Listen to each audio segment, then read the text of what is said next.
আগামী ৫০ দিনের মধ্যে যদি শান্তি চুক্তি না হয় তাহলে রাশিয়ার রপ্তানি পণ্যে ১০০% শুল্ক বসানো হবে।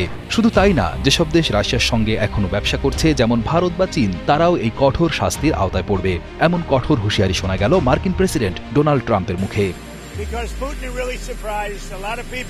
১৪ জুলাই সোমবার হোয়াইট হাউসে ন্যাটোর মহাসচিব মার্ক রুটের সঙ্গে বৈঠকের পর সংবাদ মাধ্যমে এসব কথা বলেন ট্রাম্প। তিনি বলেন, আমরা আধুনিক ও ধ্বংসাত্মক অস্ত্র তৈরি করছি এবং সেগুলো দ্রুত ন্যাটো ও ইউক্রেনের কাছে পাঠানো হবে। এর মধ্যে থাকবে প্যাট্রিয়ট এয়ার ডিফেন্স সিস্টেম এবং অন্যান্য সামরিক প্রযুক্তি, যেগুলো ইউক্রেনের এখন তীব্র প্রয়োজন।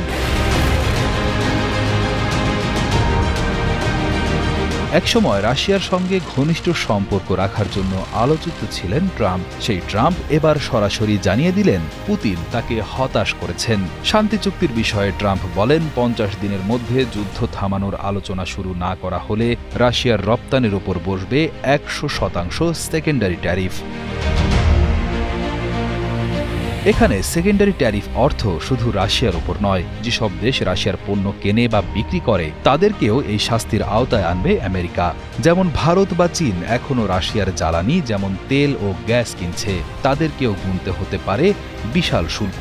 এই ধরনের ১০০% শুল্ক বসানোর অর্থ কোনো পণ্যের দাম $10 হলে সেটা আমদানি করতে হলে $20 দিতে হবে। এটি কার্যত আমেরিকার বাজারে রাশিয়ার পণ্যের প্রবেশ প্রায় বন্ধ করে দেবে।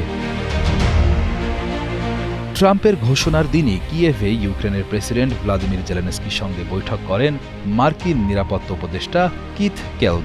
আলোচনায় উঠে আসে ইউক্রেনের আকাশ প্রতিরক্ষা জোরদার করা, ইউরোপের দেশগুলোর সঙ্গে যৌথভাবে অস্ত্র উৎপাদন ও কেনার পরিকল্পনা এবং সামরিক সাহায্য বৃদ্ধি। এই সব মিলিয়ে বোঝা যাচ্ছে আমেরিকা ইউক্রেনকে আরও শক্তিশালী করে তুলছে এবং রাশিয়াকে আর্থিক চাপে ফেলতে চাচ্ছে। তবে নতুন করে ইউক্রেনে অস্ত্র পাঠানো ও রাশিয়ার উপর শুল্ক আরোপের হুমকি দিয়েছেন মার্কিন প্রেসিডেন্ট ডোনাল্ড ট্রাম্প। তবে ট্রাম্পের এমন হুমকিতে খুব বেশি চিন্তিত নয় রাশিয়া। সংবাদ মাধ্যম বিবিসি জানায়, মস্কোর শেয়ার বাজারে ট্রাম্পের শুল্ক আরোপের হুমকির উল্টো প্রতিক্রিয়া দেখা গেছে। গতকাল সোমবার রুশ শেয়ার বাজার ২.৭% বৃদ্ধি পেয়েছে।